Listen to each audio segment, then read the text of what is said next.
ఏపీలో అదానీ కంపెనీ నుంచి సౌర విద్యుత్ కొనుగోలు ప్రారంభమైంది. అయితే దీనిని అనేక విమర్శలు వస్తున్నాయి. ఎందుకంటే వైసీపీ హయాంలో ఇదే విద్యుత్ కొనుగోలుపై టీడీపీ అభ్యంతరాలు తెలిపింది.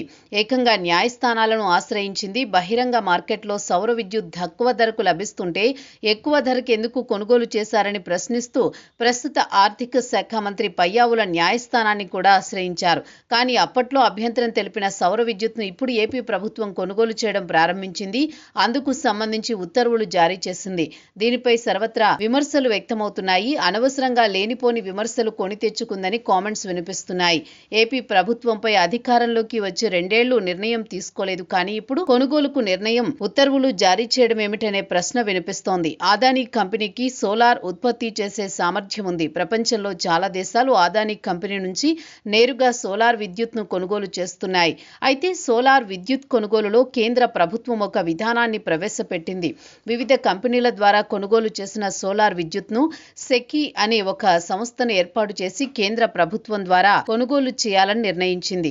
అయితే వాస్తవ ధర కంటే సోలార్ విద్యుత్ ట్రాన్స్మిటర్ ధర అధికం అని అప్పట్లో విమర్శలొచ్చాయి.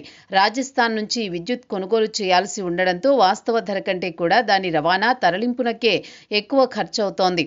అయినా సరే ఈ సోలార్ విద్యుత్ కొనుగోలు చేయడానికి ఏపీ ప్రభుత్వం ముందుకొచ్చింది. అయితే అప్పటి ప్రభుత్వ పెద్దలకు 1700 కోట్ల రూపాయలు లంచం రూపంలో అదానీ సంస్థ ఇవ్వడం వల్లే ఇది జరిగింది అంటూ ప్రధాన ప్రతిపక్షంగా ఉన్న టీడీపీ ఆరోపించింది. అంతటితో ఆగకుండా ఏకంగా హైకోర్టును ఆశ్రయించింది. టీడీపీ ఇప్పుడు అదే తెలుగుదేశం కూటమి ప్రభుత్వం వైసీపీ పార్టీ విధానాన్ని అనుసరిస్తూ సోలార్ విద్యుత్ కొనుగోలుకు ఉత్తర్వులు జారీ చేయడంపై విమర్శలు వ్యక్తమవుతున్నాయి. అయితే ఇదే అదానీ అమెరికాలోని ఒక కోర్టులో కేసు నమోదైంది. వివిధ దేశాలతో పాటు అమెరికా నిబంధనలకు విరుద్ధంగా అదానీ కంపెనీ వ్యాపారం చేస్తోందని అభిప్రాయపడింది. ఇలా వ్యాపారం చేసే క్రమంలో అక్కడి ప్రభుత్వ పెద్దలకు లంచాల రూపంలో ప్రలోభ పెడుతోందని అమెరికా కోర్టు అభిప్రాయపడింది. నిందితుడిగా చేరుస్తూ అదానీ గ్రూపుకు నోటీసులు అందించాలని భావించింది. అయితే ఆ కేసు అలానే ఉంది.